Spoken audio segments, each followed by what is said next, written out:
ప్రభు అయిన యేసుక్రీస్తు వారి అతి శ్రేష్టమైన నామంలో అందరికీ ప్రైజ్ ది లార్డ్.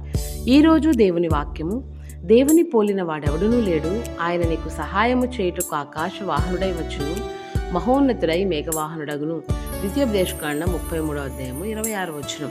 ఈ సందర్భం మనం గమనిస్తే పరిశుద్ధ గ్రంథంలో మోషే గారు 12 గోత్రాలను దీవిస్తున్న సమయంలో యోసేపు గారి గురించి రాయబడినటువంటి మాటలు. అవునండి, యోసేపు గారు ఈ లోకంలో తను జీవిస్తున్నప్పుడు ఎంతో పరిశుద్ధంగా, పవిత్రంగా ప్రభువు కోసం బ్రతుకుతూ వచ్చాడు, పరిశుద్ధతను కాపాడుకుంటూ వచ్చాడు. నువ్వు నేను కూడా యోసేపు గారిలాగా దైవ భయము కలిగి పరిశుద్ధతను కాపాడుకుంటూ దేవుడిచ్చిన రక్షణను భయముతో వణుకుతో కొనసాగిస్తూ యథార్థంగా బ్రతికినప్పుడు మనకు కూడా ఆయన ఆశ్చర్యకరంగా సహాయం అందించేవాడు, మన కొరకై ఆకాశ వాహనుడై దిగివచ్చేవాడు. కనుక యోసేపు గారిలాగా బ్రతుకుదాం, ఆయన వలె జీవిద్దాం. మనం కూడా ప్రభు దగ్గర నుంచి పరలోక సహాయం పొందుకొని దీవించబడదాం. అందుకే మన ప్రభువుకున్న మరొక పేరు ఎబెనేజర్. ఎబెనేజర్ అనే దేవుడు మనకు సహాయం చేయను కాక. ఆమేన్.